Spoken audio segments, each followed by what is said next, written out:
네, 안녕하세요. 네, 날씨 엄청 춥네요. 네, 우리 날씨 너무 춥다 이렇게 생각하다가도 겨울이니까 이 정도는 추워야지 생각하다가도 또 뉴스 보니까 미국은 영하 40도 되는 도시가 여기저기 있다고 해서 기후위기가 큰 문제다 이런 생각도 들고 그런 날입니다. 네, 월요일이고요. 1월 22일 이원재 끝내주는 경제 시작하겠습니다. 네, 포스코에서 이사회를 열었는데요. 캐나다 가서 했거든요. 12명의 이사님들이 가셔서 반나절 이사회 하셨는데 돈이 얼마 들었을까요? 네, 6억 8천만 원 들었다고 합니다. 작년 8월에 있었던 일인데요.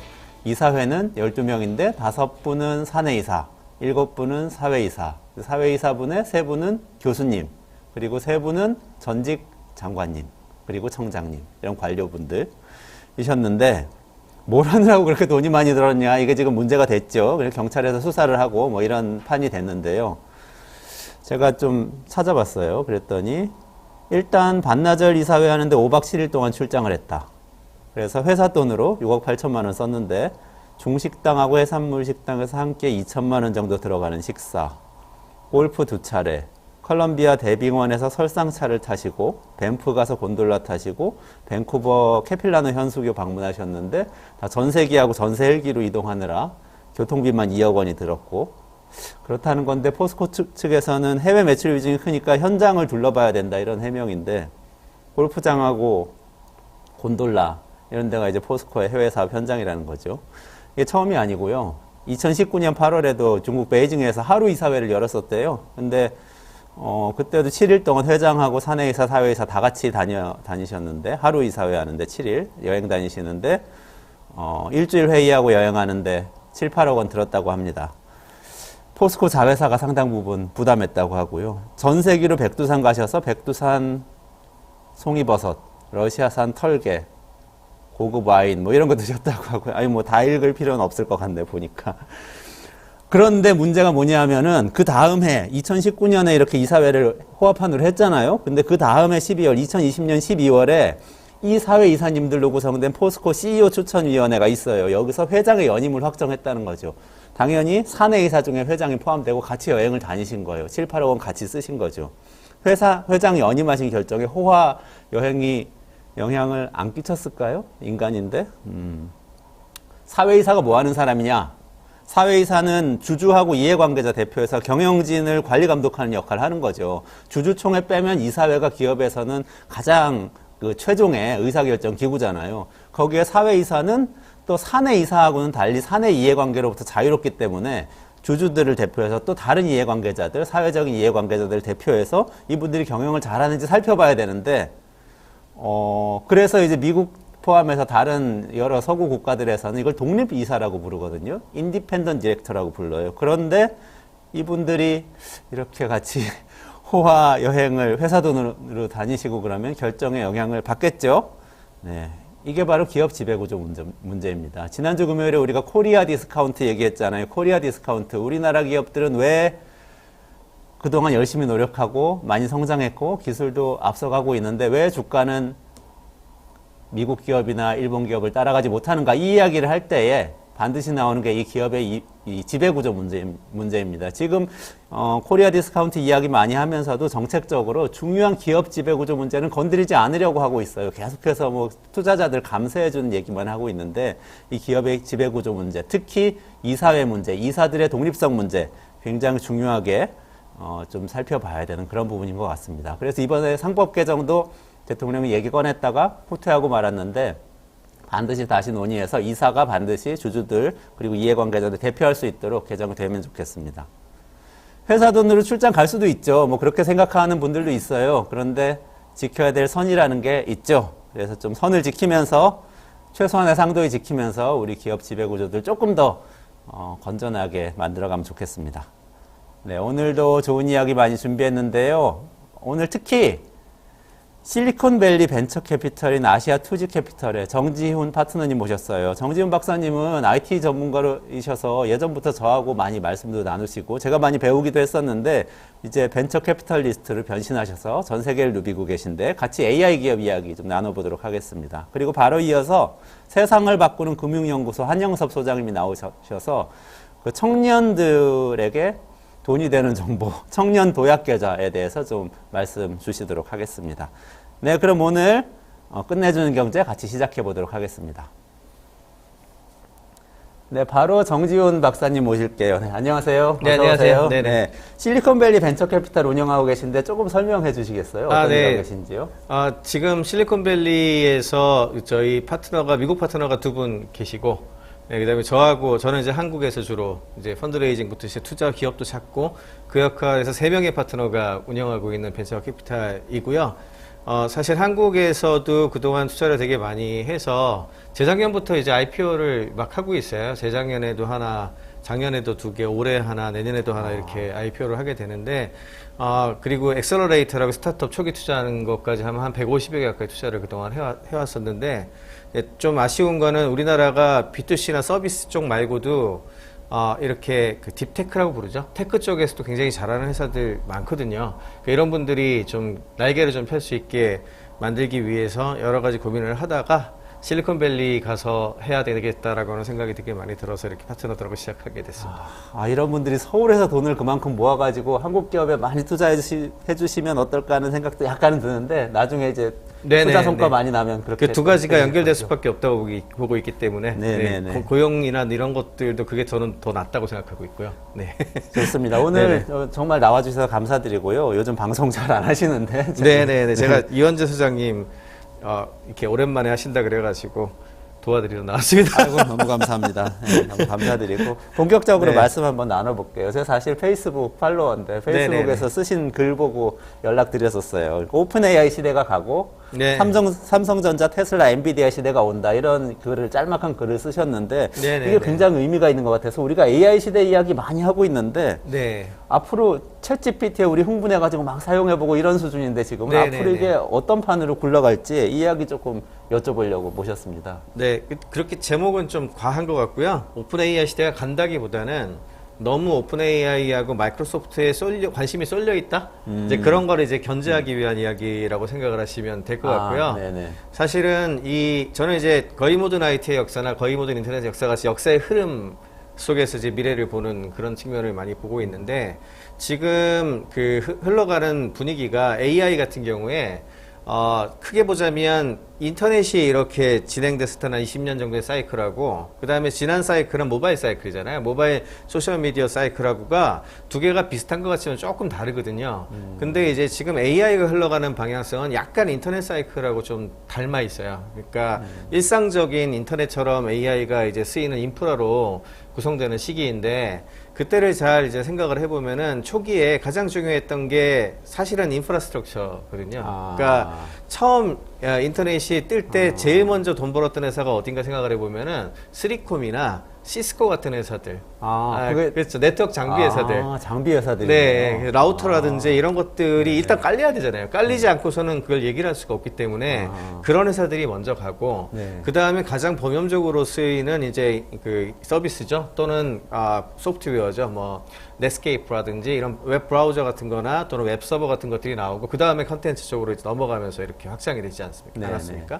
지금 AI 같은 경우에도 인프라가 지금 거의 없는 상황. 이게 인프라가 다만 네트워크 장비에서 GPU로 바뀌었죠. GPU 포함해가지고 이 반도체 분야로 바뀌었는데 이게 지금 수요가 딸리죠. 수요가 딸리니까 사실 돈 버는 걸로 좀 가만히 보시면은 여전히 뭐 오픈 AI나 마이크로소프트가 굉장히 많은 투자도 하고 서비스를 가지고는 있지만 가장 많은 돈을 벌고 가장 많이 떠오르는 AI 대표 기업이 어디냐라고 물어본다면 엔비디아라고 다들 답을 하시지 않습니까? 이미 수익도 그랬고 이제 다만 엔비디아만 먹을 수는 없겠죠. 왜냐하면 너무 이제 수요 공급의 원칙 따라서 수요는 큰데 공급이 작다 보니까 너무 돈을 많이 버니까 사실은 어찌 보면 여기에서 그 싫어하는 사람들도 많이 나오게 되고 이거에 대항할 수 있는 것들이 이제 변화될 수밖에 없게 되는데 향후 한 5년, 10년 정도 앞으로도 한 20배 가까이, 15배에서 20배 가까이 AI 반도체 시장이 커질 걸로 예상을 하거든요.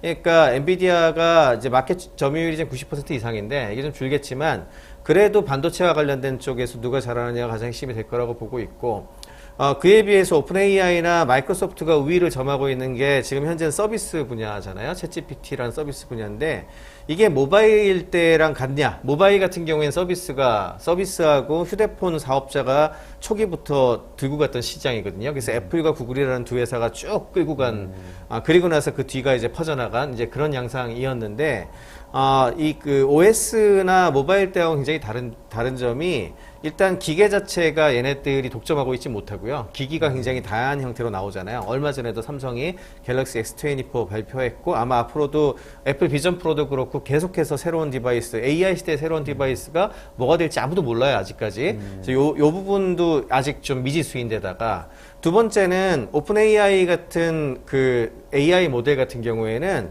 모델 교체가 가능하거든요. 지금 이미 이제 앱 같은 거 같은 경우에는 이 모델을 쓸까 저 모델을 쓸까 마음대로 교체할 수 있는 래퍼라고 부르는데 그런 서비스가 많이 등장을 해요.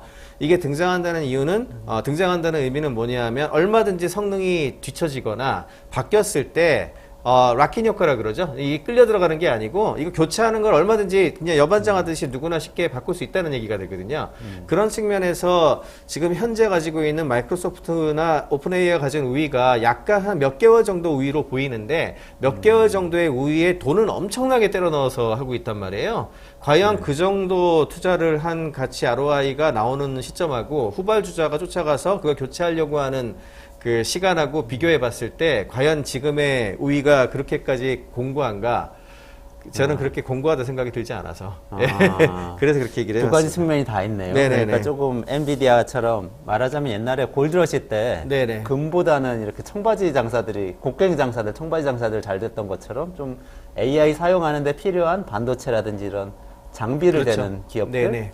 계속 우위를 점하고 있는 부분하고 또 하나는 오픈 AI가 좀 앞서 있다고 하는데 이게 사람들이 다 바꿀 수 있는 거니까 누가 그렇죠. 더 좋은 게 나오면 네네. 그냥 확 바뀌어버릴 수도 있다. 이 두 가지 말씀하시는 그렇죠. 거네요. 맞습니다. 테슬라나 삼성전자 같은 회사들은 어떻게 보세요? 테슬라나 삼성전자 같은 경우에는 이제 원래 옛날엔 엣지라고 표현했거든요. 엣지 AI라고 했는데 요즘에는 이제 용어가 이렇게 같은 걸 가지고 바뀌죠. 온 디바이스 AI라고 이름들이 또 변동이 돼가지고 네네네네. 이야기들을 많이 하고 있습니다. 삼성전자나 테슬라 같은 그 기업들은 애플 포함해서 애플도 여기에 이제 들어갈 수 있는데 자사의 굉장히 중요한 터미널 기기를 가지고 있죠. 그 기기에 직접적으로 처리할 수 있는 반도체를 넣어서 처리할 수 있는 어떤 부분들이 있지 않습니까? 네네. 그러니까 이게 지금 현재는 인터넷을 이용해서 서버 기반으로 클라우드로 쓰고 있는데 AI가 상용화가 됐을 때 정말 중요하게 보는 것들이 우리 주변에서 보이는 굉장히 많은 기기들이 AI가 탑재돼 있고 그 중에 딱 맞는 어떤 기능을 활용을 해서 로봇이 이제 또 굉장히 중요해질 걸로 생각을 하는데 로봇이라든지 새로운 형태의 스마트폰, 새로운 형태의 웨어러블 기기 뭐 이런 것들이 지금까지 많이 퍼뜨려지지 않았던 가장 큰 이유 중에 하나가 우리가 지금 눈으로 보고 이렇게 처리하는 OS에 익숙해서 그렇거든요. 네. 근데 그게 말을 알아듣고 그다음에 우리의 동작이라든지 여러 가지 상황을 알고서 처리를 할 수 있게 되면은 항상 디스플레이에 의존하지 않고 처리할 수 있는 것들이 굉장히 많아지게 되는데 그랬을 때 가장 중요한 터미널 디바이스를 제공할 수 있는 기업들 후보군을 생각을 해보면 자동차도 일종의 커다란 AI 기계로 생각을 할 수도 있거든요. 심지어는 빌딩도 그렇고 스피커뿐만 아니라 뭐 여기 주변에 있는 로봇들도 그렇고 다 AI 기계지 않습니까? 네네. 그런 기계들을 가장 잘 만들고 그게 고객 접점이잖아요. 또 네네. 소비자하고의 접점이라는 측면에서 그런 터미널 디바이스가 온 디바이스에서 AI를 잘 처리할 수 있는 기능을 탑재했을 때 네. 물론 이제 서버상의 어떤 서비스를 공적으로 이렇게 공공으로 서비스하는 그런 기술도 굉장히 중요하겠지만 네. 그런 기업들한테도 상당히 기여가 할 거라고 생각을 해요. 예, 그런 측면에서 삼성전자나 테슬라 같은 실제 기기를 만들어내는 애플 포함해서 그런 네. 기업들도 지금 되려 저평가 구간으로 다시 가고 있는 게 아닌가 생각도 좀 들어요. 그럼 말씀 듣고 보니까 챗 GPT가 잘 나가기는 했는데 생각해 보니까 챗 GPT가 어떤 디바이스를 갖고 있는 거는 아니니까 오픈 그렇죠. AI가 네네. 그러면 고객들하고 만나려면 PC를 통해서 인터넷을 접속한 사람들만 만나야 되는 이 한계가 있고 그렇죠. 또 네. 이제 무슨 장비를 그러니까 반도체를 같은 걸 갖고 있는 건 또 아니니까 그렇죠. 네. 자기들의 AI를 구동하는 어떤 재료나 장비는 또 딴 데서 구해야 되고 이런 어려움이 그렇죠. 있네요. 항상 보면은 이제 흐름이 이렇게 흘러가다 보면은 처음에 잘 만든 곳이 엄청난 기회를 열어주는 경우가 있는데 그들이 끝까지 못 가는 경우도 있죠. 시대를 열어주는 역할은 했는데 결국에 그 시대를 쥐는 자는 달라지는 경우도 역사에서 굉장히 많이 있거든요. 그래서 그런 측면에서 좀 객관적으로 바라봐야지. 이제 다만 최근에 특히 모바일 시대에 소셜미디어가 좀 확대가 되다 보니까 처음에 출발해가지고 네트워크 효과에 의해 가지고 한꺼번에 빠르게 진입하는 속도가 빨라지다 보니까 처음에 진입한 곳들이 그들을 고객들을 들여온 다음에 락인을 시키고 플랫폼으로 넘어갔었던 성공 방정식이 지난 한 20년 동안 잘 먹혔어요. 그러다 보니까 그게 그대로 연장될 거라고 사람들이 생각하기 때문에 그렇게 생각하기가 쉬운 것 같아요, 지금은. 근데 아까 말씀드린 대로 지금 AI 같은 경우에는 소셜미디어나 모바일 시대가 이끌었던 그런 패러다임하고는 좀 상당히 다른 특징을 저는 가지고 있다고 보고 있어서 그런 측면에서 그렇게만 보는 건 좀 위험하지 않을까 그렇게 생각하고 있습니다. 모바일 시대에는 락인 효과가 있었는데 네네. 인터넷 시대에는 많이 바뀌었었나요? 처음에? 인터넷 시대에는 처음부터 락인 효과가 거의 없었죠. 그러다가 이제 구글이나 한마디로 완전히 정리가 되고 나서 거의 모든 것이 검색으로 이제 쏠려 들어가면서 검색이 일부 가져갔지만 검색이 우리가 네이버나 이제 구글 같은 회사가 그 당시엔 가장 스타 컴퍼니였잖아요. 그런 회사들이 가장 최고였다고는 하지만 그때에도 아마존이나 뭐 여러 다양한 회사들이 굉장히 활개치면서 여러 서비스가 나왔었고 왜냐면 인터넷은 인프라에 가까운 거였으니까 그에 비해서 모바일이나 소셜미디어 같은 경우에는 특정 몇몇 회사 거의 패권을 장악하다시피 했죠. 그러니까 그때하고 모바일 시대하고는 돌아갔었던 어떤 패러다임이 상당히 다르거든요. 생각해보니까 처음엔 야후 같은 회사 되게 잘 나가고 선구자였던 것 같은데 바뀌었죠. 그게. 사라졌죠. 네네네네. 그런 게 있네요. 그러면은 오픈 AI의 샘 얼트만이 지금 한국 와가지고 지금 뭐 그 SK 하이닉스 최태원 회장도 만난다고 하고 삼성전자도 미팅한다고 하고 하는데 또 뭐 돈 구하러 중동에 갔다는 얘기도 있고 이런 뉴스도 있어요. 그런 어떤 그런 부분을 마련하려고 지금 노력하고 있는 거예요. 그렇죠. 오픈AI도 이걸 잘 알고 있는 거죠. 잘 알고 있으니까 자신들만의 어떤 뭔가를 만들어 보고 싶은 생각을 굉장히 많이 했을 거고 심지어는 오픈AI가 펀드를 만들어 투자를 하는데 펀드에 투자하는 회사들 중에 반도체 특히 AI 반도체 팹리스 회사에도 여러 개 투자를 했고 샘 알트만이 개인적으로도 투자를 한 회사들이 꽤 있어요. 개인적으로요? 네, 개인적으로. 이것 때문에 이사회와 갈등도 좀 그 요소 중에 하나가 있었던 걸로 얘기가 되고 있는데 그럴 만도 한 것이 이건 추정치라서 명확하게 얘기하기는 어렵지만 대략 오픈AI가 엔비디아에서 가지고 와서 쓴 반도체가 A100, H100으로 지금 제일 많이 하고 있는데 추정치지만 거의 50만 대는 될 걸로 예상하거든요. 50만 대면 한 대 몇억 원씩 한다고 아마 얘기 드렸을 텐데 그 돈이 진짜 어마어마하게 들어가거든요. 근데 지금 현재 전부 엔비디아 거를 쓰다 보니까 이 의존성이 너무 강하잖아요. 그러니까 마치 제조는 우리가 넣는데 돈은 쟤네가 보내라는 생각 안 할 수가 없는 거고 그래서 아마 AMD가 이제 MI 시리즈 최근에 발표했을 때 뉴스 보신 분들은 아시겠지만 발표하자마자 오픈AI가 자기네들 쓰겠다고 바로 얘기했잖아요. 그게 뭐냐면 이제 더 이상 엔비디아에 쏠리고 싶지 않은 거예요. 그에 대한 생각들을 가지고 있는 거고 그러면서도 이제 자신들의 거를 해야 되지 않습니까? 이제 그러려면 이제 추가적인 자금이 필요하니까 UAE에는 아마도 돈 구하러 갔을 가능성이 높고요. UAE가 생각보다 반도체에 그동안 투자를 되게 많이 했었거든요. 아, 그래요? 네, 저는 이제 무바달라하고 일을 같이 많이 했었는데 이번에 같이 만난 무바달라가 누구죠? 무바달라가 이제 만수르라고 아마 들어보셨을 것 같은데 아랍에미리트 국부 펀드 중에 되게 유명한 데 중에 하나고 이번에 그 샘 알트만이 만난 분은 다른 왕자 분으로 알고 있어요. 근데 거기가 좀 더 큰 데로 알고 있어요. 그 아랍에미리트에서는. 근데 이제 무바달라 같은 경우에는 제가 같이 일을 했을 당시만 하더라도 AMD 대주주였고요. 지금은 2018년인가 19년인가 대부분의 물량을 정리한 걸로 알고 있고 그 이후에도 글로벌 파운드리라는 회사가 있는데 글로벌 파운드리가 세계 4위의 그 파운드리 회사입니다. 지금 1등이 TSMC, 1등이 TSMC, 2등이 삼성전자는 다 아실 거고, 3등이 대만 UMC, 4등이 글로벌 파운드리거든요. 여기 대주주입니다. 지금 현재도. 그러니까 아랍에미리트에서도 이런 쪽에 대한 관심하고 그 반도체에 대한 걸 되게 잘 알고 있었고 그런 측면에서 돈에 투자하려고 하는 아마 그런 생각들이 많이 있을 거예요. 근데 돈을 구하고 중요한 건 생산을 해야 되는데 이 반도체 생산 공정이 굉장히 높은 굉장히 그 3나노 공정, 4나노 공정, 뭐 이런 굉장히 최고의 공정으로 만들어야 되거든요. 설계한 거는 팹리스는 자기네 투자를 한다 쳐도 만들어주는 곳들이 필요하게 되는데 그러면은 후보가 되는 데가 사실상 이 정도 되는 거는 두 군데밖에 못 해요. 한 군데는 당연하게도 TSMC고 네. 나머지 하나가 삼성 파운드리 이 두 개로 압축되거든요. 네네네. 그리고 두 번째는 이 AI 반도체는 굉장히 메모리 디펜던트예요. 메모리하고의 속도가 되게 중요한 반도체거든요. 그래서 HBM이라고 부르죠. 3D 기반의 HBM 메모리를 확보하는 게 굉장히 중요합니다. 고대역 폭 메모리 네, 반도체. 맞습니다. 네, 그게 엄청 중요한데 그거를 사실상 지금 SK 하이닉스가 거의 독점하고 있거든요. 그래서 아마 최태원 회장이 만나는 건 텔레콤하고의 이야기도 있을 수 있는데 제 생각엔 HBM 메모리하고의 관계가 있지 않을까 생각하고 있고 그 다음에 아마 삼성 파운드리로 당연히 만날 거라고 생각하고요. 아마 파운드리도 TSMC하고 삼성 파운드리 양쪽 다 얘기하면서 그림을 그려보겠죠. 예, 이건 사실은 그래서 이것도 오픈 AI가 생존 전력상 불가피하게 선택할 수밖에 없는 길이라고 보고 있습니다. 추측을 그럼 해보자면 네. 지금까지는 뭐 마케팅적으로는 오픈 AI가 굉장히 많이 알려지고 마케팅 파워는 생겼는데 네, 돈은 그렇죠. 실제로는 엔비디아의 그 칩을 다 그렇죠. 하고 서버 사느라고 돈을 거기다 다 그렇죠. 쓰고 예. 그리고 웬만한 곳들은 대부분 엔비디아 서버를 써요. 네네. 제가 이제 전 세계 최고의 클라우드 인프라에 해당하는 곳들이 얼마나 GPU 인프라를 구축을 하고 서비스를 하는지를 조사를 한번 해본 적이 있는데 네. 잘 아시는 것처럼 세계 1위가 아마존, 2위가 마이크로소프트의 애저, 3위가 구글. 이게 세 군데가 1, 2, 3위고 네. 그 다음으로 이제 알리바바라든지 저기 위챗하고 있는 텐센트라든지 뭐 이런 곳, 오라클 이런 데가 이제 4, 5, 6 이렇게 나가거든요. 네네. 근데 4, 5, 6 같은 경우에는 거의 99%, 100% 엔비디아 거 씁니다.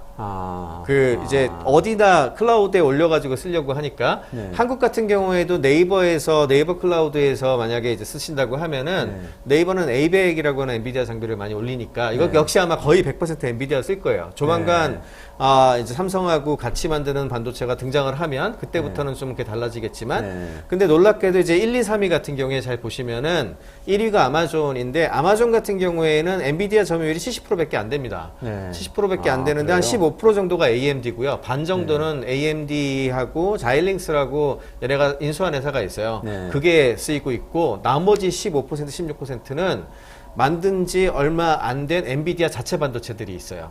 인퍼런시아, 트레이니움 이런 거 있거든요.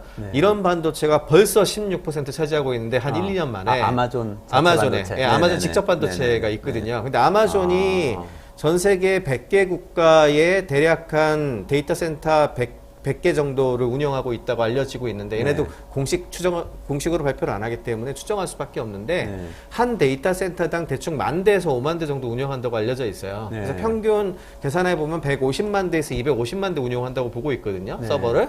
그럼 이게 이제 포텐셜 들어가는 GPU 숫자인데 새로 만들어지는 것에 거의 그렇게 하고 나서 이제 제일 놀라운 건 뭐냐면 혹시 아마존 같은 데에서 클라우드 서비스를 할 때 X86이라고 인텔에서 만든 CPU를 이용해서 그동안 많이 했었잖아요. 거의 100%였거든요. 근데 아마존이 ARM 기반으로 서버 코어를 만들어 냅니다. 그래비톤이라고. 이게 지금 발표하고 나서 2년 만에 이제 새로 만들어지는 클라우드 인스턴스 같은 경우에는 거의 3분의 2를 지금 먹고 있거든요. 67% 점유율을 차지하고 있어요. 자체 반도체. 예, 그러니까 아마존도 TSMC에서 만들고 있는데 자체 반도체 쪽으로 넘어가가지고 이미 서비스할 준비가 돼 있다는 거고 마이크로소프트도 애저에서 지금 엔비디아 점유율이 80% 정도입니다. 나머지가 이제 뭐 AMD가 생각보다 많이 차지하고 있고 이번에 코발트 포함해가지고 마이크로소프트도 그래서 반도체 발표했죠. 그러니까 거의 반도체 전쟁 수준으로 들어가고 있다 생각하시면 돼요. 그러네요. 그러니까 모든 회사들이 다 AI라는 금광을 찾아서 골드러시 하러 가고 있는데 가다가 그렇죠. 보니까 청바지 사는데 돈이 너무 많이 들고 곡괭이 사는데 돈이 너무 많이 그렇죠. 들고 일단은 거기가 제일 중요한 거죠. 지금. 그리고 직접 우리가 청바지 만들겠다. 그렇죠. 이렇게 되고 네. 있는 상황이네요. 각자 몇백만, 100만 대 이상씩 다들 굴리니까. 그러면 샘 얼트만도 새로운 AI 반도체, 시스템 반도체를 자기가 투자한 팹랩에서 설계해가지고 그거를 TSMC나 삼성전자나 이렇게 외주를 줌으로써 엔비디아에 너무 매여 있는 데서 좀 벗어나서 가격 협상도 하고 하면서 그렇죠. 수익성 높이겠다. 이런 얘기가 가격 되겠네요. 협상도 굉장히 중요한 내용이에요. 뭐라도 대안이 좀 있으면 그래도 좀 이렇게 협상력을 키울 수 있으니까 그런 측면도 있다고 보고 있습니다. 그러네요. 그러면 이번에 좀 삼성전자하고 어쨌든 좀 결과물이 나올 수 있겠네요. 어떻게 보세요? 최소한 뭐 TSMC에만 또 의존해도 리스크가 너무 크죠. 어떻게 보자면은. 그러네요. 그래서 파운드리 분야에서 어느 정도 나올 수 있다고 생각을 하고 있고 또 한 가지는 서비스 분야에서도 얘기할 수 있는 거리가 좀 있을 것 같아요. 왜냐하면 이번에 S24 발표하신 거 보시면 아시겠지만 그 안에 이제 사실은 퀄컴도 굉장히 중요한 그 반도체 플레이어거든요. 퀄컴 반도체가 너무 이제 AI 성능이 좋기 때문에 일정 부분 그거를 이제 S24의 울트라 모델에는 이제 탑재를 하게 되는데 그 안에다가 이제 서비스 모델에다가 그 구글의 제미나이를 넣었잖아요. 구글의 제미나이 나노도 집어넣고 프로도 넣은 것 같더라고요. 둘 다 넣었고 삼성 자체에서도 모델을 개발을 했는데 어떻게 보면은 이런 식으로 제일 중요한 핸드셋을 만드는 기업이 이제 자사의 반대편에 있는 것만 하게 되는 것도 그렇게 썩 좋은 건 아니죠. 그래서 여러 가지 얘기를 나눌 수 있을 것 같아요. 그러네요. 그러니까 S24에 오픈 AI에 그 AI를 좀 탑재를 하는 것도 그런 얘기도 할 수 있겠죠. 해볼 수 있겠다. 여러 가지 얘기를 할 수 있을 것 같습니다. 그 스마트폰 얘기로 그러면 말씀하신 게 조금 넘어가 보면요. S24 나왔는데 AI 폰 시장이 열린다고 하면서 사실 지금 마케팅 굉장히 많이 하고 있잖아요. 어떻게 보세요? 이게 AI 폰의 시작이다 이렇게 볼 수 있는 수준이 된 건가요? 아직까지는 좀 과한 마케팅인 것 같긴 하고요. 왜냐하면 온디바이스 AI라고 하기에는 AI 반도체가 직접 처리한다기보다는 이제 클라우드하고 연결해가지고 처리하는 숫자가 꽤 많거든요.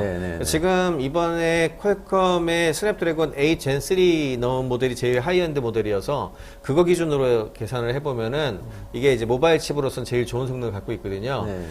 이게 돌릴 수 있는 숫자가 한 100억 파라미터 정도가 한계로 알고 있어요, 제가. 100억 파라미터면 어느 정도는 10빌리언 모델이니까 10빌리언이면은 지금 소위 얘기하는 그 되게 작은 AI, 스몰 LLM, SLM이라고 부르는 거예요. SLLM이라고 부르는 거거든요. 그거 모델 정도 돌릴 수 있는 거예요. 그 모델은 성능적으로 봤을 때는 GPT 3.5 정도?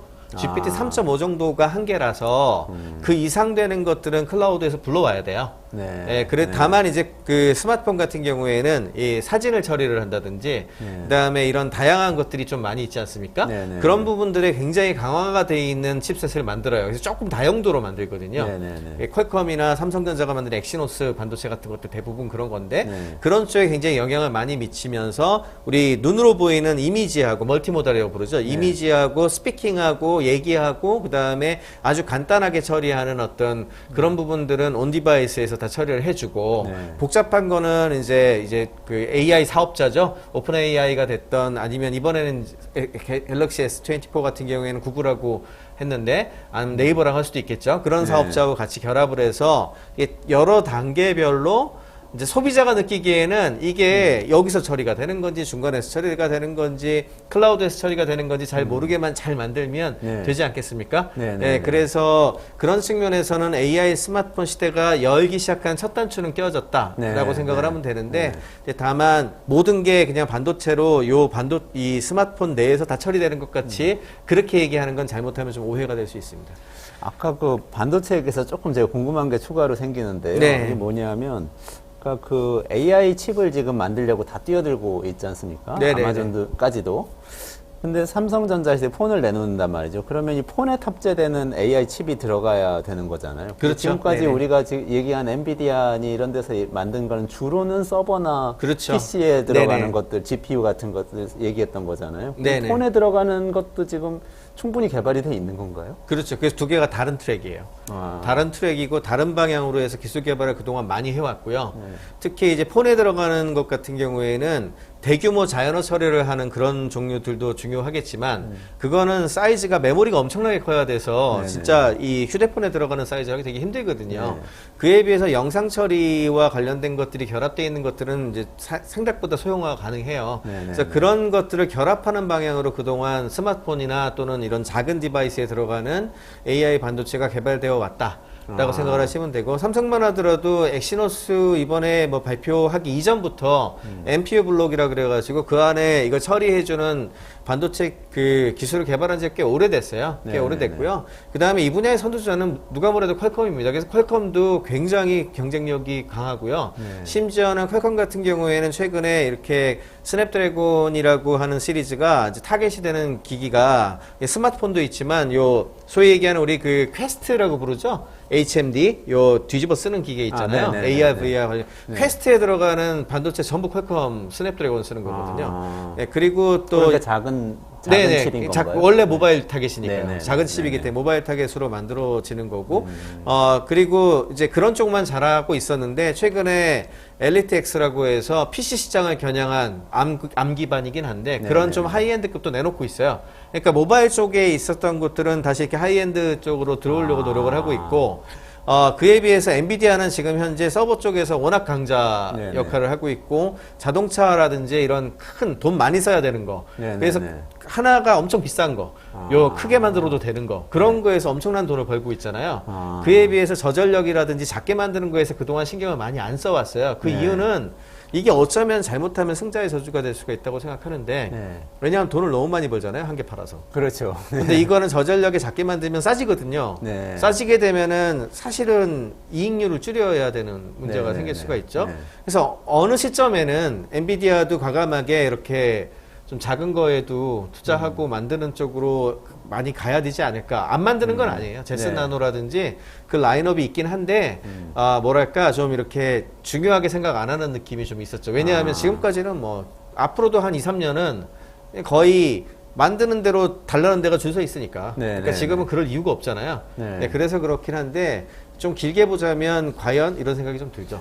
그 질서가 그렇게 되는군요. 그러니까 네. 스마트폰에 들어가는 작은 칩은 또 원래 통신 커뮤니케이션 쪽의 강자인 퀄컴이 또 네. 어느 정도 하고 있고. 그리고 이런 이게 이제 게 나중에 있네요. 이제 그 우리가 네트워크로 넘어간다고 했을 때 지금 5G를 하고 있으면 5G 갖고도 안 될 거란 본단 말이에요, 이제. 네, 네. 이제 네트워크에서의 어떤 처리도 되게 중요하니까 그럼 6G 넘어갈 텐데 네. 또 중요한 거는 이 통신 반도체하고의 결합이 되게 중요할 거거든요. 네. 그럼 이걸 누가 잘할 수 있는가라고 물어본다면 네. 과연 엔비디아가 잘해? 라고 물어보면 아. 글쎄 라는 생각이 들죠. 심지어는 이제 브로드컴이라든지 인텔 같은 회사들도 엄청 잘하거든요. 네, 네. 이런 것들도 이제 뒤에서 칼을 엄청 갈고 있기 때문에 이게 네. AI 시대가 네. 기존 질서를 또 막 이렇게 뒤죽박죽 그렇죠. 흔들어버리는 이런 효과가 또 있네요. 생각해보면은 PC 인터넷이 그 갈 때에는 인텔이 그냥 맞아요. 어떻게 보면은 우리가 비교할 수 없는 1등이었잖아요. 그래서 인텔 인사이드 네. 못할 수 있는 좋은 컴퓨터. 그 다음에 이렇게 생각하고. AMD 있었는데 AMD 쟤네 좀 2등 뭐 네. 그 나머지는 거의 취급도 안 했었던 네, 그런 네, 분위기였는데 모바일 시대로 넘으면서 인텔이 확 졌지 않습니까? 네, 네, 네, 그리고 네. 퀄컴이 올라오고 자체 반도체는 애플이나 삼성전자가 자체 반도체를 하면서 네, 네, 네. 올라오게 되는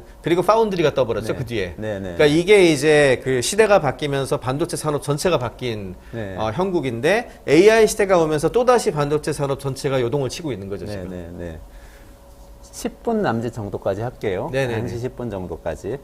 그 조금 더 얘기를 아까 폰으로 돌아가서요. 네네네. 스마트폰을 어쨌든 삼성전자가 먼저 AI 폰을 치고 나왔는데 네네네. 애플도 또 내놓는다는 소문도 당연히 있고. 하겠죠. 네. 이 경쟁 구도가 어떻게 될까요? 어떻게 보세요?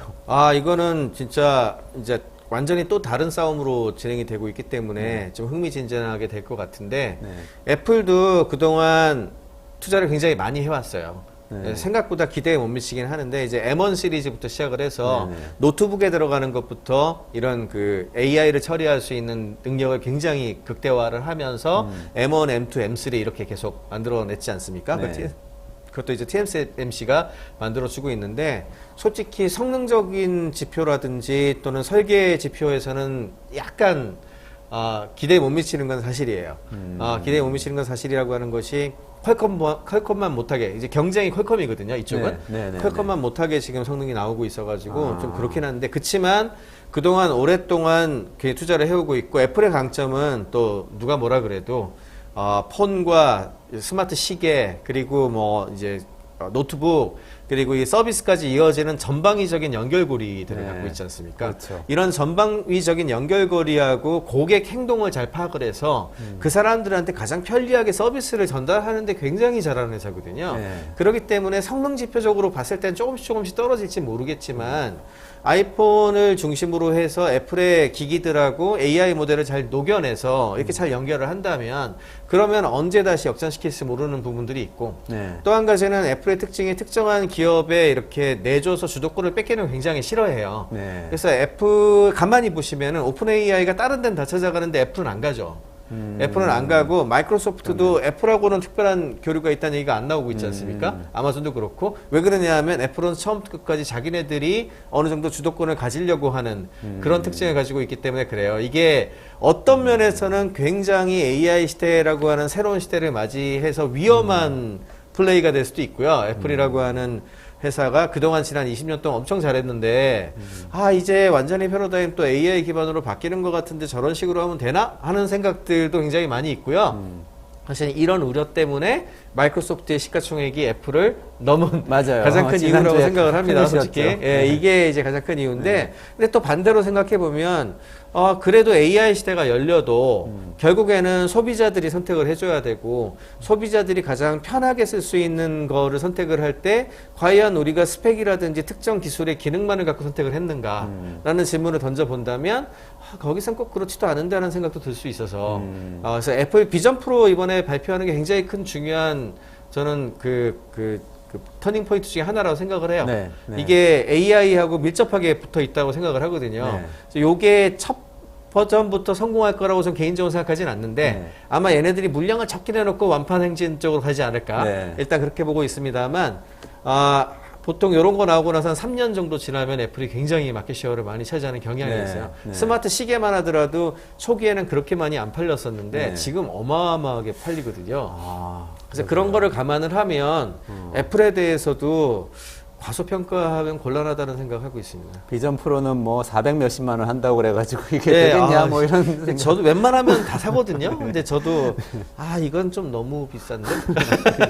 근데 생각해 보니까요, 네. 저도 이제 맨 처음에 아이폰 쓰기 네. 시작했다 지금 애플에서 헤어나오질 못하고 있거든요. 네. 맥북까지 쓰면서. 근데 네네. 생각해 보면 맨 처음에 맥킨토시 나왔을 때는 엄청 비싸고 디자인은 그쵸. 좋긴 네. 하지만 저걸 저 돈 주고 써야 되나? 그 IBM 네. 컴퓨터 쓰면 싼데 이런 생각을 했던 것 같아요. 근데 네. 막 해가 지날수록 점점 이게 늘어났죠. 강력한 팬덤이 생기면서 네. 이 스마트폰이 지금 작년에 삼성을 앞질러 버렸잖아요. 네, 판매량으로.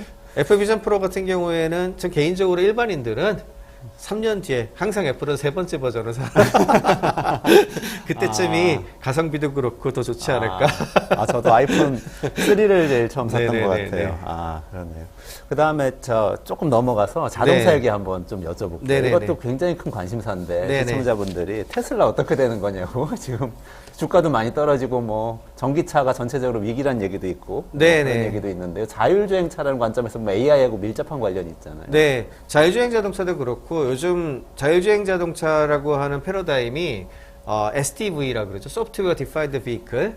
그러니까 소프트웨어가 이제 끌고 가는 자동차. 네네. 이렇게 컨셉을 바꾸고 있거든요. 네네. 네, 그런 식으로 바뀌면서 로봇 쪽도 기술도 굉장히 많이 개발을 하고 있고 테슬라가 가지고 있는 아까 그 디바이스 관련된 쪽에 도저라고 하는 그 슈퍼컴퓨터 AI 슈퍼컴퓨터 인프라도 굉장히 좋습니다. FASD가 거기서 돌아가는데요. 네네네. 이런 측면에서 봤을 때 지금 당장의 전기 자동차는 약간 주춤할 수가 있고 악재들도 좀 있죠. 네. 그리고 지금까지 성장해왔던 거에 비해서 이번 한파에도 그랬고 네, 뭐 네, 네. 여러 가지 부정적인 요소들에 대한 뉴스들이 나오다 보니까 좀 주춤하고 있지 않습니까? 네네. 네, 그런데 이게 이제 다른 자동차들도 비슷하고요.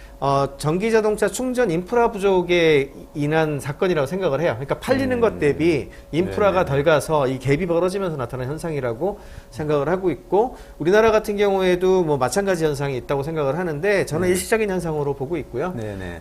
그래서 되려 지금 테슬라 포함해가지고 전기차 쪽 주가가 떨어지는 게 장기적으로는 이제 투자하는 사람 입장에 더 좋은 상황 아닌가 개인적으로 그렇게 생각을 하고 있고 네, 그래서 테슬라 같은 경우에는 전기자동차 업체라기보다는 좀 커다란 로봇 포함해가지고 네. 커다란 AI 디바이스의 전초를 만들어내는 그러면서도 뒷단에서 소프트웨어하고 인프라를 팔 가능성 있는 가장 강력한 회사 중에 하나라서 또 더더군다나 마이크로소프트라든지 애플이라든지 이런 회사들 삼성전자라든지 이런 회사들이 주력하고 있는 그 기기들과 서비스하고 이 테슬라가 하려고 하는 기기하고 서비스가 좀 궤가 좀 다르잖아요. 그렇죠. 근데 여기서는 경쟁자가 거의 없거든요. 지금 현대 네네. 자동차 정도가 거의 유일한 경쟁자 수준으로 보이는데 네. 많이 떨어지는 경쟁자지만 네, 아직은 네. 예, 그런 측면에서 봤을 땐 테슬라의 그 가능성은 아직도 많이 있다고 생각하고 있습니다. 장기적으로는 밝게 본다 이런 네네. 말씀이시네요. 네.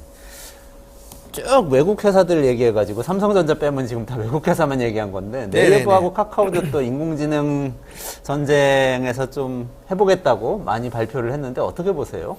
카카오 같은 경우에는 이제 요즘 사건이 많아서 그랬는지 공격적인 이야기가 많이 안 나오고 있고 포텐셜은 충분히 있는 네네. 곳인데 근데 아직까지는 어떤 방향으로 갈지가 좀 불확실한 부분이 사실이 좀 있고요. 네네네. 좀 지켜봐야 될 것 같고 네이버 같은 경우에는 그래도 나름대로 선명한 전략이 좀 있는 것 같습니다. 이게 네. 서버린 AI라고 표현을 하죠.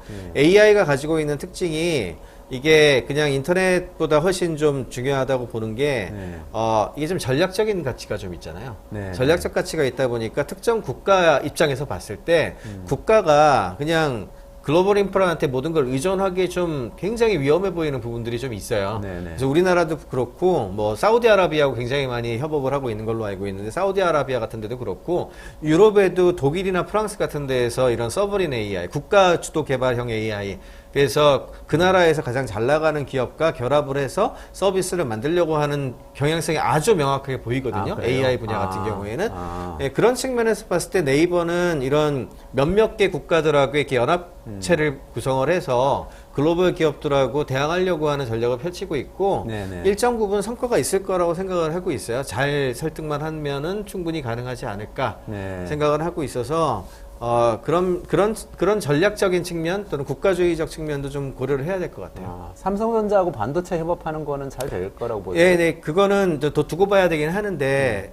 지금까지 나온 결과물들은 비교적 괜찮은 것 같아요. 네. 삼성전자도 메모리 쪽에 상당 부분 강점이 있는 거고 그 다음에 HBM에선 뒤졌지만 어떻게 보면은 중저가까지는 아닌데 비교적 가성비가 좋은 반도체 인프라를 제공하는 데에는 꽤 괜찮은 이제 실력을 가지고 있는 데다가 네네. 네이버가 이제 본격적으로 서비스를 같이 만들어주게 된다면은 시너지가 날 수도 있어서 좀 지켜봐야 될 부분이 있는 것 같습니다. 그렇다고 너무 낙관하기는 좀 어렵고 1등하는 곳들끼리의 뭔가는 아니잖아요. 그러니까 네네네. 낙관하기는 곤란하지만 그래도 가능성은 충분히 보여주고 있는 것 같아요. 아, 그렇군요.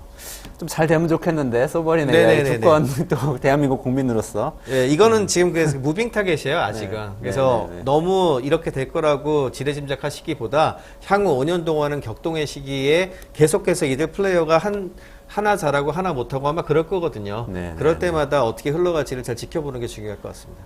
네, 오늘 너무 좋은 말씀 많이 주셨는데요. AI 시대에 반도체부터 시작해서 자동차, 핸드폰에 이어가지고 이 모든 옛날에 골드러시 때 청바지와 이 곡광에 해당되는 모든 것들이 다 격변하는 시기에 대해서 너무 잘 설명을 해주셨어요. 그래서 오늘 너무 많이 배웠습니다. 네, 고맙습니다. 오늘은 시간 관계상 이 정도까지 하고 네네네. 다음번에 한번 더 배우고 싶은 생각이 드네요. 네. 정지훈 박사님 고맙습니다. 네, 고맙습니다. 수고하셨습니다.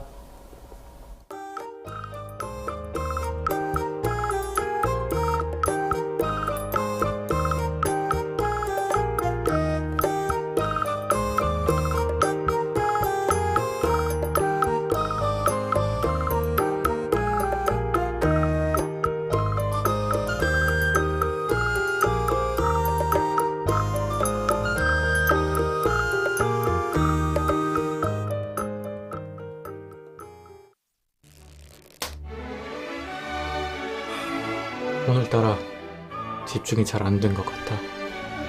모름지기 공부는 깨끗한 책상에서 해야 잘 되는가.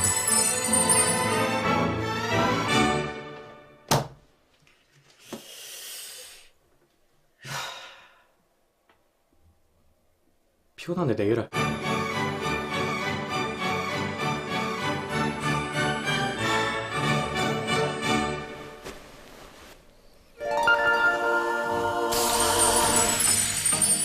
걱정 마세요.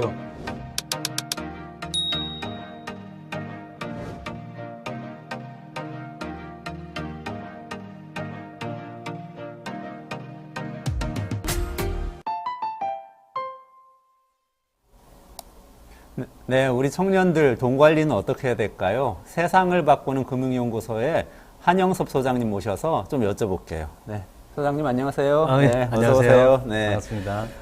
요즘 여러 가지 뭐 청년들이 가입하기 좋은 금융 상품이라는 것도 나오고 그러는데 작년부터는 청년 도약 계좌라고 좀 화제가 됐었는데요. 네네. 요거 좀 오늘 여쭤보고 그것도 같은 상품이라도 어떻게 하느냐에 따라서 이게 결과가 달라질 수도 맞습니다. 있잖아요. 네, 맞습니다. 어떻게 하는 게 좋은지 좀 요령을 여쭤보려고 모셨습니다. 청년 도약 계좌가 뭔지 좀 설명해 주시고 우선 그리고 지금 정책적으로 어떻게 네. 지금 그 변화가 있는지 그 부분 먼저 좀 말씀 주시면 좋겠습니다. 네. 우선 뭐 아마 그 언론에서는 5천만 원 만드는 거라고 이렇게 아마 소개가 됐을 텐데, 최대 월에 70만 원을 이제 불입하면 5년 동안 잘 적립하면 5천만 원이 만들어진다 합니다. 근데 정부에서는 비과세 혜택이 있고요. 네. 그리고 이제 기여금이라 그래서 일정 부분 이자처럼 좀 매칭해 주는 게 있습니다. 그럼 실효적으로는 한 9% 정도의 네. 상당히 고금리죠. 네. 아, 연간 9% 정도? 네, 그 정도 효과가 굉장하네요. 있습니다. 네. 이게 지금 시중은행에서 지금 판매하고 있는 상품인 건가요? 네네네, 순차적으로 하고 있고요. 아. 네, 작년부터 이제 시작돼서 대략 51만 명 가까이가 가입이 이미 51만 되어 명이 있습니다. 가입이 돼 있고. 네, 다만 그게 조금 줄어들긴 하고 있긴 한데, 아, 네, 네. 근데 아마 그래서 정부가 올해 이제 몇 가지 제도를 좀 바꿨습니다. 아, 어떻게 바꿨나요? 이첫 번째가 이제 가입에 대한 폭을 좀 넓혔습니다. 기존에 이제 육아휴직자는 가입이 안 됐었는데, 그 육아휴직자도 가입을 할 수 있게끔. 그러니까 원래 이 청년이면 다 되는 건 아니었고. 그렇습니다. 네네. 어떤 분들로 한정돼 있었는데 어떻게 네네네. 된 거죠? 기존에 소득 수준도 있고요. 아, 그 소득 소득도 수준도. 있고 재산도 보고 그다음에 이제 근로소득, 그러니까 소득이 있어야 기본적으로 가입할 수 있었는데 아, 근로소득이 있어야 가입할 수 네네네네. 있었다. 그리고 그래서 이제 이 육아휴직자는 대상에서 좀 제외됐었던 건데 근로소득이 네네. 없다고 보고 그렇죠, 제외됐던. 그렇죠. 네. 사실 요즘 그 프리랜서들이라든지 예술가 많은데 네. 그런 부분들이 좀 가만히 됐다라고 네. 보시면 될 것 같고요. 그래서 육아휴직자도 일정 부분 요건에 따라서 가입할 수 있게끔 됐고 그리고 이제 비과세 혜택들도 그 부분이 조금 더 바뀌었습니다. 아, 어떻게 예, 바뀌었나요? 비과세를 받는 이제 대상들도 지금 제한적이었는데 네. 이번에는 그 폭이 좀 넓어졌습니다. 아. 구체적으로 아마 수치는 아마 나올 텐데. 네. 네. 비과세 혜택이 어느 정도까지 지금 넓어졌나요? 비과세 혜택 같은 경우는 이전에는 5년 유지해야 네. 비과세 혜택을 볼 네. 수 있었는데. 네네네. 그거는 이게 5년짜리다 보니까 중간 해지하게 되면 아. 비과세 혜택도 없고 그다음에 기여금을 못 받게 됐습니다. 네. 근데 5년 내내 이렇게 한 달 얼마씩 넣어야만 네, 그렇습니다. 나중에 비과세 혜택을 받을 수 있었는데. 네네네. 근데 그거 그게 이제 조금 이제 청년들 입장에서 너무 길다. 그래서 3년만 정상적으로 잘 아. 불입해도 비과세 혜택이랑 기여금에 대한 혜택들이 좀 유지되는 것으로 바뀌었습니다. 네. 그리고 또 하나 좀 바뀐 것이 네. 기존에 이제 이 중도 해지하게 되면 네. 방금 말씀드렸던 이제 비과세 혜택이나 네. 기여금 혜택들이 사라지게 되는데 네. 근데 일정 특정한 요건이 되면 중도 해지하더라도 그 좀 혜택을 받게 해달라. 네.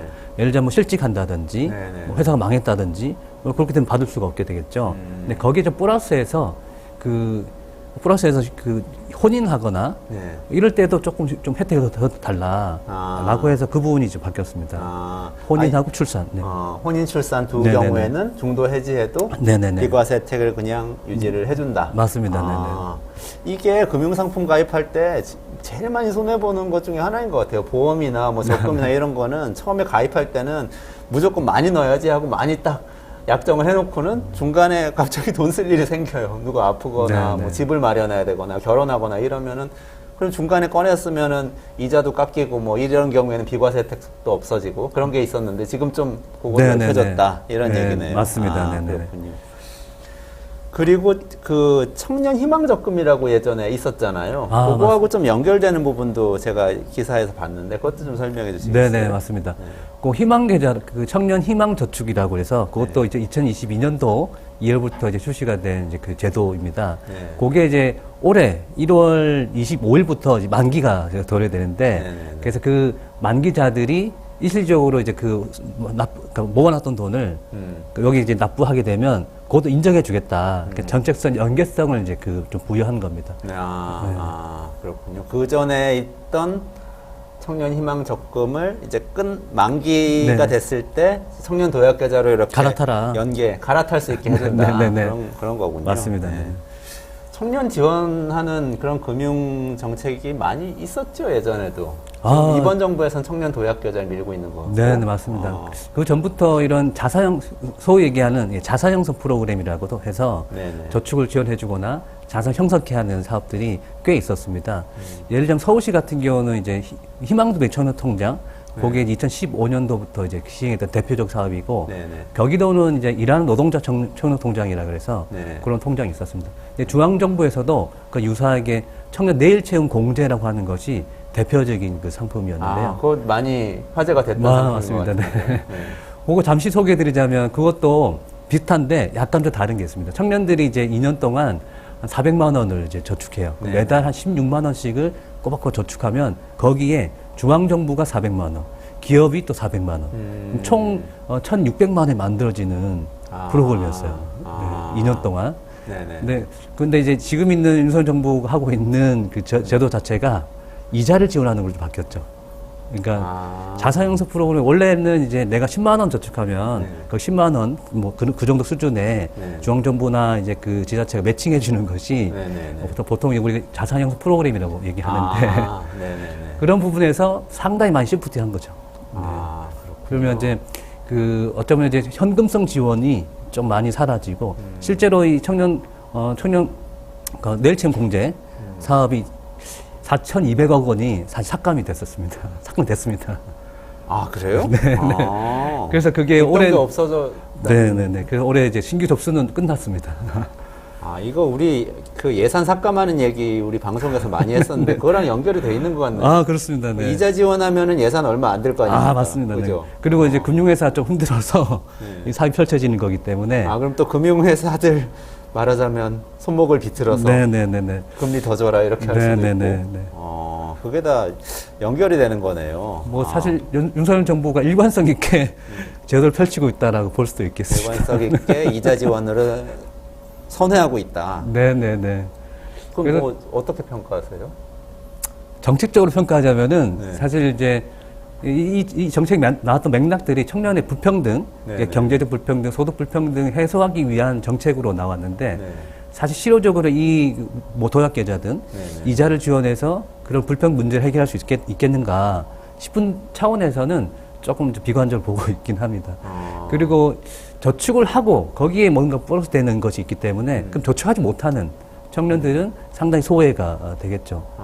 그러면 그리고 이제 아까 말씀드렸던 이제 플랫폼 노동이라든지 이런 노동 관계도 바뀌고 있기 때문에 네네네. 계속 우리가 따박따박 저축하는 이런 것이 상당히 부침이 있을 수 있겠습니다. 네네네. 그래서 소위 얘기하는 이제 취약계층 청년이라고 할까요? 네. 거기에 맞는 이제 그 정책적인 풀이 필요한데 그런 것도 상대적으로 부족하다라고 저는 이렇게 정책적으로 평가하고 있습니다. 근데 그런 어려운 분들한테는 이렇게 금융 상품을 가입하게 해드리는 거는 큰 도움이 안 되지 않을까요? 맞습니다. 가입할 이 돈이 없잖아요, 지금. 아유, 맞습니다.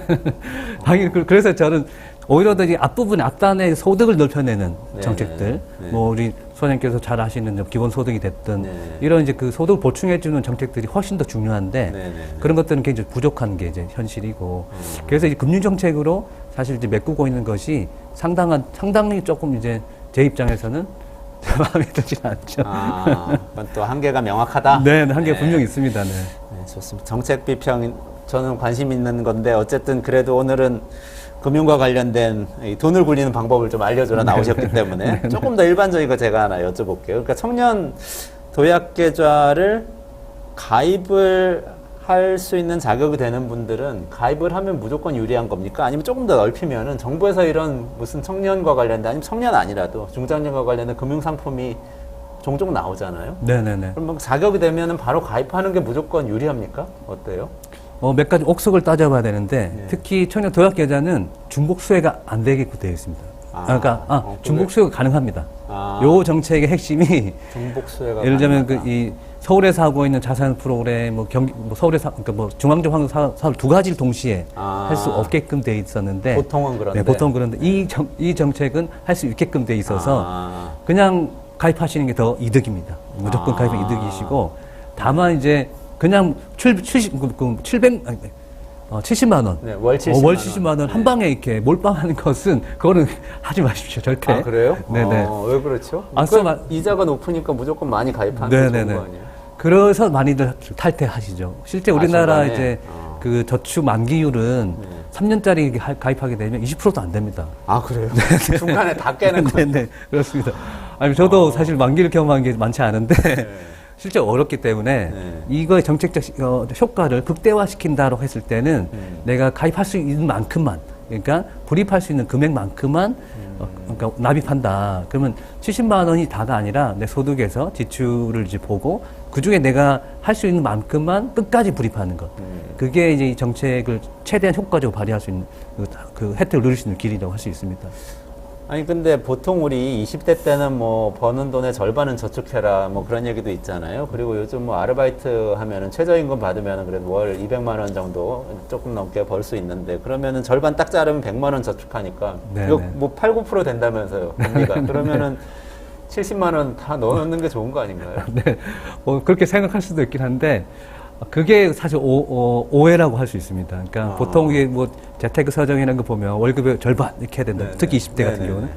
근데 이제 사람의 상황과 조건이 다 다르지 않겠습니까? 네. 어떤 지역에 있는지, 뭐 서울에 사는지, 저기 뭐 제도에 사는지 그 지역에 대한 부분, 그러니까 소비 성향이나 네네. 이런 거 다 다르기 때문에 획일적으로 뭐 소득의 50% 이렇게 할 수 있는 게 아니겠죠. 그리고 소득 수준도 다 다르실 거고, 그다음에 월세가 있는 건지 없는 건지, 뭐 부모 같이 사는 건지, 어쨌든 이런 것도 종합적으로 고려했을 때 소득 50% 이건 사실 말이 안 되는 주장입니다. 말이 안 돼요? 네. 근데 이제 의지의 표명이라고 볼 수 있겠지만 그럼에도 불구하고 실제로 내가 계획했던 대로 어떤 재정 관리 잘한다, 하고 싶다라고 한다면 내 소득 부분과 그다음 미래의 어떤 계획들과 이런 것들이 사실 종합적으로 고려돼서 저축의 이제 금액들이 선정이 필요하고요. 근데 더 나아가서는 특히 이제 청년기에는 더 중요한 거는 이 저축이라고 하는 걸 통해서 성취 동기 훈련을 저는 한다고 생각하거든요. 왜냐하면 이제 돈을 잘 써봐야 되는 경험, 모으는 경험도 상당히 중요하지만 더 나아가서는 돈을 쓰는 경험이 더 중요합니다. 근데 방점은 모아서 돈 써보기. 모아서 돈 쓰는 부분이 정확히 이해가 안 되는데 어떤 걸 말씀하시는 건가요? 예를 들자면 이제 우리가 뭐 노트북을 한 대 산다. 네네네. 하건 뭐 그걸 뭐 대출 하든지 뭐 신용카드를 써도 할 수도 있겠지만 네네네. 그게 아니라 내가 10만 원씩 뭐 10개월을 저축해서 네. 그 100만 원 맞는 걸로 내가 하고 싶은 뭐 노트북을 구매했다. 이런 과정이 젊을 때는 굉장히 중요합니다. 그래서 이 성취 동기 훈련이라고 제가 이름을 붙인 이유는 네네네. 그래야 그 다음 욕구도 실행해 볼 수 있겠죠. 근데 이제 보통 우리가 재테크 서적 보면 1억 만들기, 뭐 10억 만들기. 네네네. 사실 굉장히 뭐 오래 걸리지 않겠습니까? 네네네. 그리고 그거 하다 보면 쉽게 지칠 수 있습니다.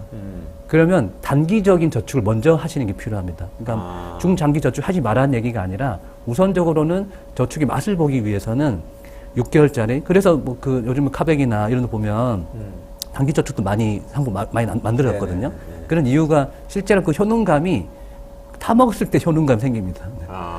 그래서 뭐 6개월짜리, 1년짜리 그런 것도 많이 하시고 그걸 통해서 실제로 내가 이제 어떤 그 계획했던 것들을 이뤄내는 이런 것들 하시면 저축의 어떤 재미를 배가시킬 수 있지 않을까 싶어요.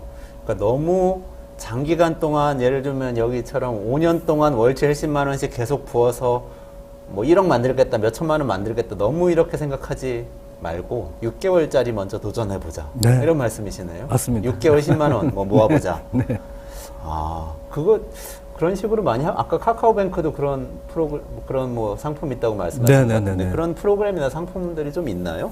혹시 제가- 그런 거 해본 경험이 있으세요? 제가 예전에 이런 아까 뭐 취약계층 얘기가 잠깐 나는데 그 지역 자활센터라는 곳들이 있는데요. 네네. 거기에 이제 청년들과 함께 매주 만나가지고 그 이제 청년들이 이제 10,000원 내고 제가 좀 10,000원을 좀 매칭시키고 그래서 한 10주를 만난 적이 있습니다. 그래서 20만 원을 만들어서 10,000원씩 10주. 네네네. 그럼 10만 원이 되는데 네네. 제가 한 10만 원을 좀 매칭시키고 해서 네네네. 20만 원을 만들어서 그 돈으로 과감히 쓰는 그런 프로젝트를 했는데 100% 성공했습니다. 그래요? 네. 그리고 그 썼을 근데 그 10주를 한 게 중요한 게 아니라 사실 네. 10주를 거치고 나서 그 돈을 쓰는 맛. 앞서 얘기했던 것처럼 네. 가족들과 그때 뭐 사실 소박했습니다. 가족들과 그 한번 이제 거창하게 식사를 하겠다 이런 게 네네네. 목표였어요. 그 친구들이. 네. 그걸 이루고 난 다음에 제가 피드백을 받았더니 상당히 이제 좀 이제 고무되는 걸 봤어요. 네. 그걸 보고 저는 확실하게 깨달았습니다. 네. 그 경험을 주는 게 굉장히 중요하겠다. 네네. 다시 말씀드리지만 어쩌면 이제 이 방송을 보고 계시는 이제 젊은층 네네. 경우에는 꼭 그거를 한번 실행해 보십시오. 네. 10주짜리 저축부터 해서 좋습니다.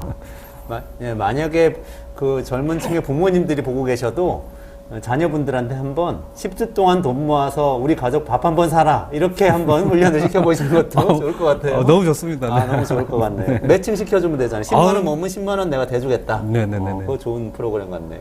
혹시 연구소에서 그런 프로그램을 직접 하세요?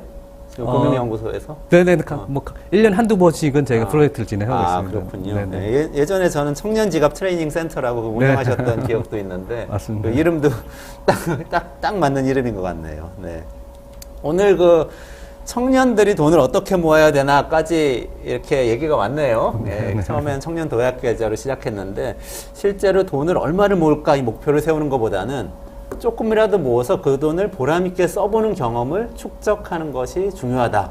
그리고 적금 가입할 때는 꼭 만기까지 채울 수 있도록 적당한 금액을 설정해서 가입해야 한다. 이렇게 말씀 주신 것 같아요. 이렇게 정리하면 될까요? 네, 맞습니다. 네네. 네네. 그러면 오늘 시간이 다 돼서 여기까지 진행을 해야 될 것 네네네. 같습니다. 네, 지금까지 한영섭 세상을 바꾸는 금융연구소 소장님 모시고 청년 도약계좌에 대해서 말씀 나눴습니다. 네, 고맙습니다. 네. 네, 수고하셨습니다.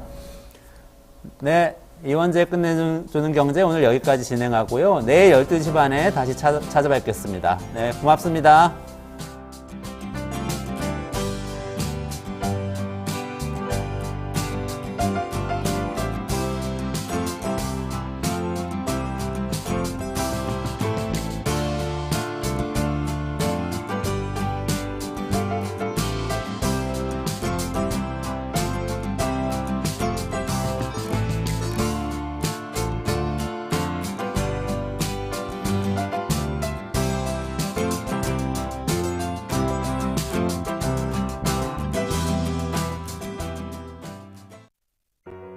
우리 아이 재단에서 뜻을 함께할 정기 후원자분들을 기다립니다. 우리 아이 재단은 한반도 어린이를 위한 재단입니다.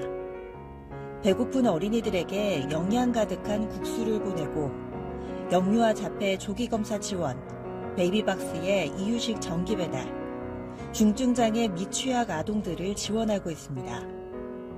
따뜻한 손길을 이어주는 분들께 우리 아이 팔찌와 감사 선물을 드립니다.